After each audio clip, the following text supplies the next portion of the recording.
یہ بات میں نے 5ویں جماعت میں پڑھی تھی. علامہ اقبال کی نظم شکوہ جواب شکوہ میں نے پڑھی.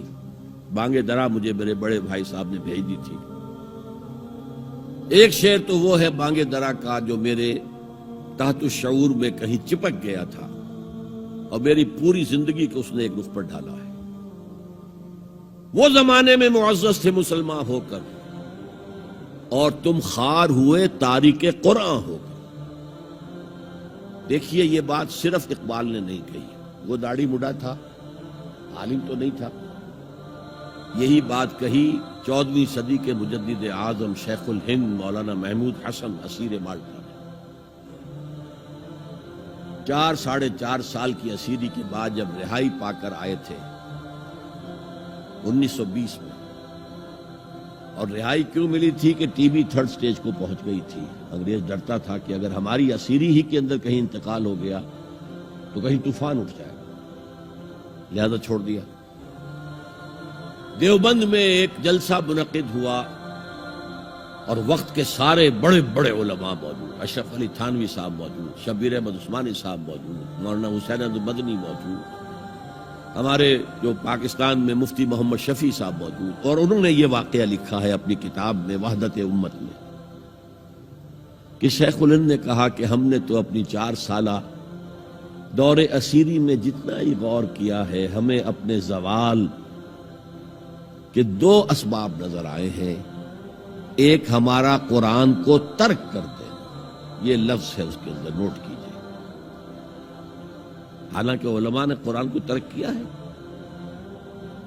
لیکن اگر آپ نے کہا نہیں تو یہ صحیح نہیں ہے, کیا ہے. ان کا سارا زور فقہ پر ہے, حدیث پر ہے, زیادہ زور قرآن پر نہیں ہے. صحیح بات ہے. کہنے والا کون ہے؟ شیخ الہند. ایک ہمارا قرآن کو ترک کر دینا اور دوسرا آپس کے اختلافات. اور مفتی شفیع صاحب نے اس کے اوپر پھر یہ گرہ لگائی کہ حضرت شیخ نے جو 2 باتیں کہی تھی حقیقت میں ایک ہی ہے. ہمارے اختلافات بھی اسی لیے کہ ہم نے قرآن کو ترک کر دیا. تو یہ ہے ایک شعر جو میرے ذہن میں چپک گیا تھا. پھر قرآن سے اللہ نے جو ایک مناسبت دی ذہنی قلبی, اللہ کا شکر ہے, اللہ کا فضل ہے. دوسرا شعر وہ ہے کہ وقت فرصت ہے کہاں, کام ابھی باقی ہے, نور توحید کا اتمام ابھی باقی ہے. پورے کرہ ارضی جب تک کہ توحید سے جلوگر نہ ہو جائے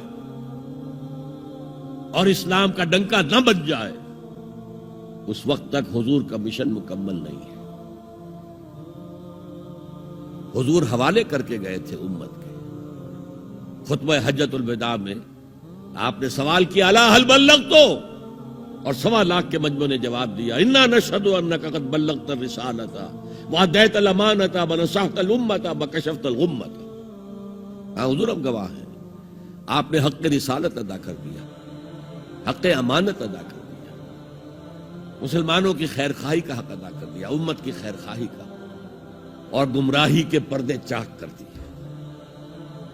3 دفعہ حضور نے سوال کیا, 3 دفعہ جواب دے کر پھر آسمان کی طرف نگاہ اٹھائی اور انگشت شہادت سے اشارہ کیا اور پھر لوگوں کی طرف اللہم اشہد اللہم اشہد اللہم اشہد, اے اللہ تو بھی گواہ رہے, یہ مان رہے ہیں کہ میں نے پہنچا دیا. اسے میں کہا کرتا ہوں سائی آف ریلیف. کندھوں پر ایک بہت بڑا بھاری بوجھ آ گیا تھا, بہت بڑی امانت تھی قرآن, اس کے پہنچانے پر کیا کیا تکلیفیں اٹھائی ہیں. پاگل کہے گئے, مجنون کہے گئے, شاعر کہے گئے, ساحر کہے گئے, مسحور کہے گئے, کیا نہیں کہا گئے. اور پھر جو مارے کھائی ہیں, جو 3 سال کی شیب بنی ہاشم کے اندر اسیری تھی, جس میں کھانے پینے کی چیزیں گھاٹی میں داخل نہیں ہو سکتی تھی. ہماری جیلوں میں تو آپ کو کھانا تو ملتا ہے, وہاں تو کچھ نہیں تھا. پھر طائف کا پتھراؤ یاد کیجئے, پھر مکے سے نکلنا اور 3 دن رات ایک غار میں چھپے رہنا. پھر مدینے کے اندر آپ کو معلوم ہے غزوہ بدر آ رہی ہے, اس میں 70 اگر کافر مارے گئے تو غزوہ احد میں 70 صحابہ شہید ہوئے, جن میں حضرت حمزہ بھی ہیں. 3 رشتے ہیں حضرت حمزہ سے حضور کے, چچا بھتیجا, سب کو بس یہی معلوم ہے. چچا بھتیجا، خالہ زاد بھائی، دودھ شریک بھائی، اور عربوں میں دودھ شریک بھائی حقیقی بھائی کے طور پر ہوتا تھا.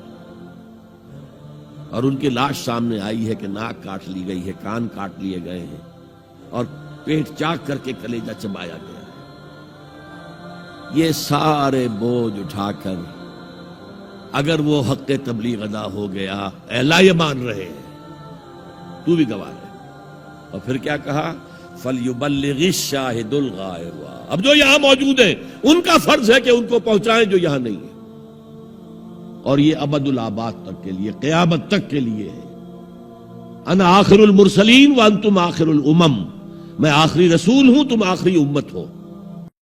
دین کی بات پھیلانا صدقہ جاریہ ہے. ثواب کی نیت سے ویڈیو کو شیئر ضرور کیجیے. جزاک اللہ.